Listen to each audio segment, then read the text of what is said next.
All right, what is going on, Pats Nation? You guys already know who it is. Patriots Global here, back with another video. And in this specific video, we're going to be talking about all of the roster cut downs that the Patriots had to make in order to get down to 53 total players. Now, with NFL new rules, teams do not have to go straight from 90 players all the way down to 53. They have about 2 weeks where they have to get to, I think, like 85 players and then 80 players. So basically, teams over this the last couple days have had to go from 80 players to a total of 53 players, meaning over 800 players league wide have been released. So there's been a lot happening around the league: trades, releases, a lot of guys on the open market now. And these are the moves that the Patriots had to make in order to get down to 53 players for the start of the 2022 NFL season. Now, in the next video, I'll be talking about the Patriots 53-man roster, all the guys that we have on the team, at least initially, for the 2022 season. I'm going to wait about, a few hours to about a day later from the initial 53-man roster, just because I'm hoping that by tomorrow, we'll be able to hear about who our practice squad players are, who the Patriots bring back, because as we all know, guys like Tyquan Thornton are going to be placed on injured reserve, which will free up a roster spot until he's able to come back. But he has to make the initial 53-man roster before being placed on IR so that his entire season is not over, meaning that the Patriots 53-man roster, the couple changes are going to be made from now till tomorrow. So I'll probably make that Patriots 53 roster tomorrow. But without further ado, let's get to these cuts. But before we do that, you guys know we got to roll that Patriots Global intro.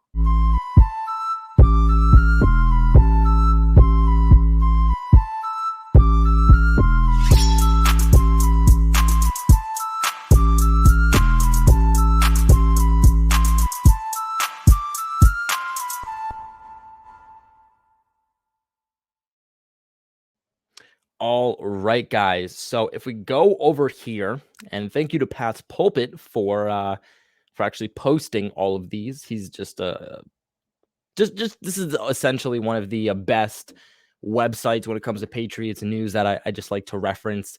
So make sure you guys check out Patriots, or rather patspulpit.com. Big shout out to them. So Patriots releases and departures here. This is, again, overall what the Patriots had to do to get down to 53 players. Now, something I do want to mention here, you'll see a difference between guys like Devin Asiasi and Terrence Mitchell, waived versus released. What's the difference? Now, guys that you see waived, they have to clear waivers, meaning that this is going to go down for all 31 other NFL teams. And if they want to claim this player, they can before it reaches other teams, before they become a free agent, essentially. Guys who are just straight up released, like veteran Terrence Mitchell here, he's a free agent right away. He doesn't have to go through waivers. He can sign with any team whenever he wants. He gets to pick which teams he signs with, versus, again, somebody like Devin Asiasi, who's waived. If somebody off of waivers claims him, he has to say yes. Like, he can't deny going to a team that selects him via waivers. Now, these young guys are usually the guys that have to clear waivers versus veterans like Harvey Longy, Terrence Mitchell, Justin Bethel, who can just clear waivers and go straight to free agency. But here we see the Patriots released tight end Devin Asiasi. He's waived again. He will be someone who has to go through waivers first. He thinks he's a prime candidate the Patriots want to have back. You cut Dalton Keene about a few days ago. Patriots 2 tight end picks, 2 third-round tight end picks from 2020, both released within about a week of each other. Very, very unfortunate. Now, obviously, this brings down the obvious fact that the Patriots have 2 players at the tight end position, just 2. And we're hearing a lot of, this 12 personnel, 2 tight end sets that the Patriots continue to want to use for this upcoming season, something we expected last year, but didn't see a lot of. But they're still rolling with that personnel in training camp, indicating that that's something we're still going to see. And with Jonnu Smith and Hunter Henry both having injury problems, especially Hunter Henry, I'm just not a big fan that the Patriots are only rolling with 2 tight ends on this depth chart, especially, again, with Hunter Henry dealing with injuries throughout this offseason. I don't know how much I agree with that. It won't surprise me to see Devin Asiasi get selected, or, claimed rather, by a team through waivers. I do think that he is a tight end that has ability, especially in the receiving game. And I think another team will take that chance on him. I think he's a good, tight end 2, tight end 3 on another team. And I was honestly a little surprised to see them let him go, especially again after Dalton Keene was released. But next to Pierre, Terrence Mitchell. This was another one that I had seen floating around for a while in like mock 53-man rosters. And I just didn't buy into it too much because of the depth the Patriots have at corner. Essentially, right now, what you're looking at for these Patriots cornerbacks is Jalen Mills being your number 1, Jonathan Jones switching to your cornerback 2 from, missing most of this past 2021 season, playing, in the slot for the majority of the time with his Patriots career, now playing on the outside already at CB2, then Jack Jones, Marcus Jones. I liked the idea of the Patriots at least having something like Terrence Mitchell or Malcolm Butler, another veteran, at least as depth, but the Patriots decide to just release him. That was definitely a pretty surprising one. Devin Asiasi and Terrence Mitchell back to back. Those were 2 pretty surprising moves for the Patriots. Now, Harvey Longy here also released. This isn't one that surprises me at all. He hasn't really done too much for the Patriots. He's more of a core special teamer with the ability to play defensive snaps as a rotation piece. He's someone I wouldn't be surprised to see back on the practice squad just because the Patriots will want an insurance policy at their linebacker core, a veteran who knows the system. I think if he clears waivers, or excuse me, we won't clear waivers. As long as he doesn't sign somewhere else, I think the Patriots will try to get him back on that 53. Offensive lineman Drew, I'm not even going to try to say the last name. I've never been able to pronounce it, and I'm just going to, I'm going to do justice to this young man's name and not even try to pronounce it. He was waived. He's just a player we haven't really heard anything about, even in training camp. Didn't really pop out, wasn't showing anything. But next up, rookie running back Kevin Harris. He was waived, and this was surprising and not surprising at the same time. The Patriots weren't going to roll with all the running backs they had at hand, but I thought maybe the Patriots would, give Kevin Harris the Foxborough flu or something like that, something that puts him on injured reserve for the season, and then he comes back a year from now and fights for, practice, or excuse me, a roster spot.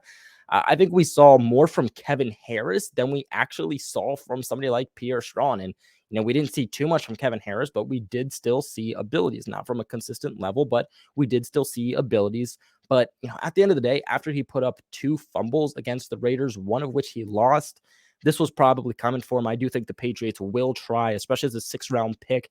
Just a couple months ago, I do think they definitely try to get him on the practice squad. And it'd be surprising to me if he doesn't get on that practice squad.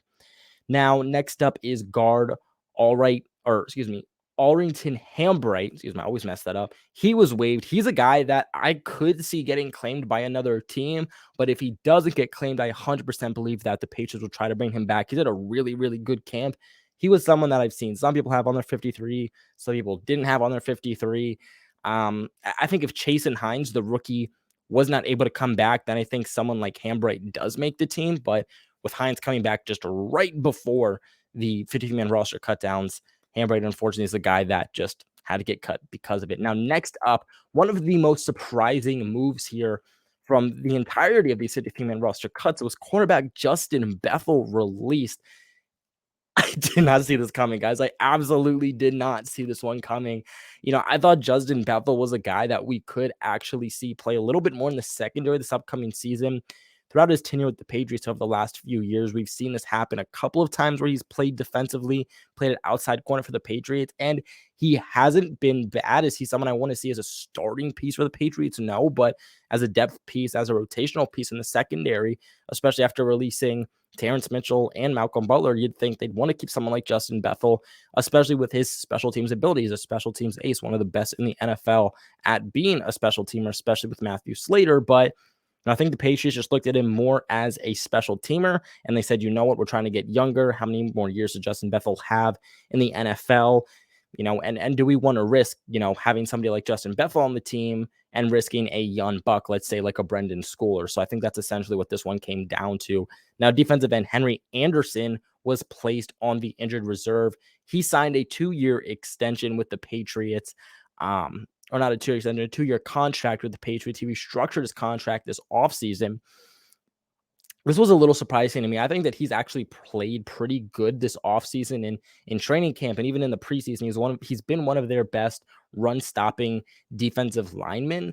And I thought after that contract adjustment that he was someone who was going to make this team. The Patriots currently have a lot of defensive tackles on their team, so this could have just been one of those situations where, hey, Henry Anderson just wasn't able to make the roster because of it. He has been inconsistent. Obviously, I think that's really what also part of what led to him getting an, that air quote injury this past season that kept him out of 2021. But, after him being such a team player, I thought the Patriots would have at least tried to keep him around as a rotational piece. But nope. And he gets placed on the injured reserve. So he's not really a free agent, but I think the Patriots will have an injury settlement with him that whenever he is able to, come back and play football from that injury, that, he'll sign elsewhere. But next up here, running back JJ Taylor. This one surprised some people.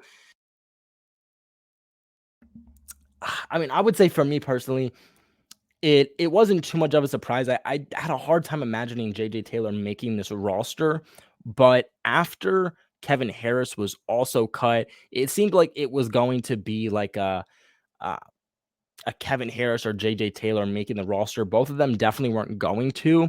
But also after Ty Montgomery and his injury, maybe this says a little bit more about Montgomery that he'll be able to start this season. But there's been some rumors that he could be placed on injured reserve, which also made me think, hey, maybe somebody like JJ Taylor or Kevin Harris is gonna make this 53-man roster at the end of the day. But again, both have been pretty inconsistent. JJ Taylor's never just taken that next leap with the Patriots. He's always shown potential, but never taken that next leap. If, let's say, Ty Montgomery does get placed on the injured reserve, I do think that JJ Taylor is a guy that the Patriots will want to bring back and actually put on that 53-man roster, not the practice squad, but the 53-man roster. But again, he's a guy that has to clear waivers here. And I'm not sure if he's going to actually clear waivers. I could see another team in the NFL looking to try to claim him.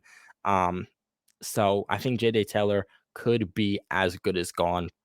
William Sherman here, I'm not surprised he was cut, but he was showing good potential as of late at the tackle position, actually looking really, really good for the Patriots too. He's also showing potential not just at tackle, but even at guard too. So showing some positional versatility there. At the end of the day, I just don't think he's someone that was going to beat out any of these starters for the Patriots or, somebody like I'm trying to think who else made this 53-man roster at the tackle position. But just I don't think that William Sherman was going to beat out any of those guys. But I also don't think that he's going to be someone that, is selected by a team on waivers. So I think he's going to clear waivers. I think he's going to come back to the practice squad. And I'm excited to see what William Sherman can do next year. Josh Hammond released. No surprise here. He hasn't looked good. He hasn't stood out in any way, shape, or form. He's dropped open wide passes to him. So there's nothing I'm going to say here. Nate Weiland, another guy who I don't have much to say about. I think he's had some pretty bad plays in preseason and training camp. So I'm not too upset about that. Defensive tackle Jeremiah Farms, he's waived. I think that he's actually shown a good amount of potential here also. I think he was someone fighting for a defensive tackle spot, but again, the Patriots are just loaded with defensive tackles right now. Even on the 53-man roster, it's just I'm surprised with the amount of guys they have at interior defensive linemen. I think that they would like Jeremiah Farms back on the practice squad if he clears waivers, but I could see a world in which he doesn't. Cameron McGrone was another surprising one, and this is just a really disappointing storyline overall for Patriots fans, and even Cameron McGrone himself. He just hasn't been the same since he's come back from that injury that he had in Michigan that final year. I believe it was a torn Achilles. It was Achilles or ACL, but I'm pretty sure it was a torn Achilles that kept him out. And he looked like he's still trying to come back from it. But this offseason in training camp, or not really so training camp, but mini camp, OTAs, we're hearing how, you know, coaching staff loves him and he's showing out. He looks like he can be a real piece for this Patriots defense. And training camp comes along, preseason comes along. He's rolling with the scout team. He's rolling with the second and third team defense. Like, he's not rolling with the starters here. He's not looking good in training camp. He's playing really all four quarters throughout the preseason game. So it wasn't a good look for him. And it was a hard push to say that he was going to make this 53-man roster, especially with the linebackers ahead of him. I don't think another team is going to grab him. I think if a team does, it's going to be a former Belichick disciple, maybe somebody like, Josh McDaniels and the Raiders. That's really the only scenario I could see. But without that happening, I could see him back on this Patriots practice squad. Now, Bill Murray waived again. Unfortunate circumstance for him switching from defensive lineman to offensive lineman. He hasn't looked bad as an offensive lineman, but then he was dealing with an injury. So I think he clears waivers. Wouldn't surprise me to see the Patriots want to bring him back yet again, and kind of continue this experiment with him at the offensive line. Now, next comes up with two surprising moves by the Patriots. If I scroll down, Trey Nixon. For me personally, I believe that between Trey Nixon, Lil Jordan Humphrey, or Christian Wilkerson, one of those guys had to make this team. One of those guys had to make this team. Maybe they would have been the 52nd or 53rd player on this roster, but I believe that one of those guys was going to push to make that last wide receiver spot, and none of them did.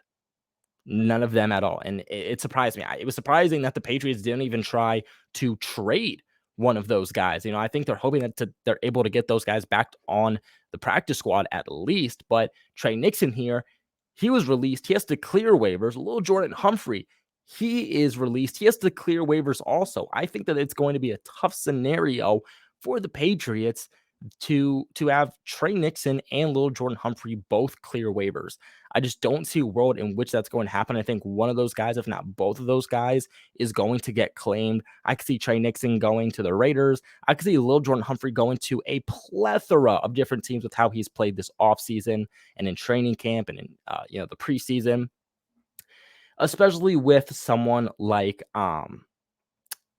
Tyquan Thornton is going to be placed on IR. The Patriots wide receiver core gets even smaller, especially because you have somebody like Matthew Slater listed as a wide receiver, but he doesn't actually play wide receiver. Then you have to deal with the injury history of Devontae Parker, and Kendrick Bourne has dealt with some injuries here and there. So I just don't love the idea of not going with a Trey Nixon, Lil Jordan Humphrey, or Christian Wilkerson on the final roster, but that's just how the Patriots went. I think they ideally would like to bring one of those guys back, at least for the time being, that Tyquan Thornton is going to be placed on injured reserve. But again, they are not veterans. They need to actually get past waivers first. And 31 other teams passing on Lil Jordan Humphrey and Trey Nixon.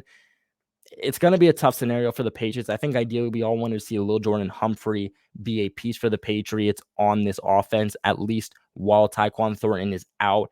I think that he has a lot of positional versatility, whether he's playing out wide, whether he's playing in the slot, or even if he's lined up as a tight end, which we saw the Patriots try a little bit there against the Raiders during the preseason. I just think it would have been an excellent move to keep him on this roster. And I think if he is able to clear waivers and the Patriots somehow get him back on the practice squad or whatnot, then we're blessed. But I definitely think that's going to be a push. Now, center Cody Russi, who was making a really good push to make this final roster, was unfortunately released. Another prime candidate if he clears waivers to go back on the Patriots practice squad. Offensive lineman Yasir Durant, who the Patriots made a trade with about a year ago now with the Kansas City Chiefs. He was waived also. Not really much I have to say here. I'm okay with the Patriots not bringing him back. Offensive lineman James Ferentz, he was released. The Patriots can bring him back at any point. Again, the only team that I see in competition with the Patriots for this guy is going to be, yes, you heard that, the Raiders, especially after they released their former first round pick, Alex Leatherwood. I definitely could see someone like James Ferentz being intrigued by the Raiders. But other than that, I expect James Ferentz to be back on the Patriots. Safety Brad Hawkins here. He's not performed well at all. I remember in training camp seeing him tip a ball, and it just went right into one of the receivers for the Panthers' hands. He's a guy that I'd like to see back on the practice squad because I really liked his potential coming out of this year's draft, but he just might honestly be one of those guys who doesn't make the transition to the NFL, unfortunately. Now, defensive tackle LeBrian Ray, I think this was a little bit of a surprising one. Some people had him on their 53, some didn't. I think that he's a guy that they want to have back on this practice squad to fight for a roster spot next year. A team could claim him. I don't think somebody will, but he has shown flashes. He's shown the ability. And unfortunately, the Patriots have several UDFA players on this year's 53-man roster. And I think LeBrian Ray adding to that it was a little bit of a push. Again, I think he has potential. I'd like to see him back next year to potentially make this roster. And I think that he's someone that even if they get on the practice squad this year, they'll use as elevations. But other than that, doesn't make the roster with his inconsistencies. That didn't really surprise me. Tight end Matt Sokol, that doesn't surprise me. Kicker Tristan Viscanio. I've never been able to pronounce that guy's last name. He's waived. No surprise here. He was literally just a camp body. Knew that from the start. Tight end Jalen Weidermeyer, excuse me. He's also released. I think that he's the guy the Patriots would like to have back on the practice squad. Also, wide receiver Christian Wilkerson. These are two I wanted to talk about here. Christian Wilkerson placed on the injured reserve. He has a concussion. Okay. You don't place a guy who has a concussion on the injured reserve because this means Christian Wilkerson is going to miss the entire season, guys, okay? The Patriots cannot bring him back. He did not make the initial 53-man roster, meaning that he is out for the entire season. So I think the Patriots essentially are going to agree on an injury settlement with him, and he is going to go play elsewhere. He's going to get, signed by another team at some point. So I think Christian Wilkerson is another guy as good as gone at this point. And then defensive tackle Daniel Aquale, he was placed on the injured reserve / suspended list. As we all know, he's suspended for, I believe it's 4 games, 3 or 4 games. So this was another way the Patriots can clear up a roster spot. But I will say that they will have to, at least if they plan on bringing him back this year, not releasing him, they will have to release a player in 4 weeks when they are ready to bring him back. Now, there we go. So this is going to be the Patriots roster cut down. These are some of my thoughts on it. Again, I want to make a different video on the Patriots final roster and the practice squad because I'm hoping that if I give it a day to a few hours, we'll hear about the final practice squad. We'll hear about, Patriots placing Tyquan Thornton on IR. That frees up a roster spot. Who's going to take that roster spot? And I can give you a real better idea on who's going to make that 53-man roster, at least for week 1 of the regular season for the Patriots. But what are your guys' thoughts on these roster cutdowns? Let me know in the comment section below. Who are your surprising players? Who are you upset that got released? Are there any players who are on this roster, if you guys already know who's on the roster, that you were surprised that made this roster? Again, let me know in the comment section below. And of course, subscribe to the channel for all of your New England Patriots news. A lot more videos coming. Without further ado, I appreciate all you guys for watching. And never forget,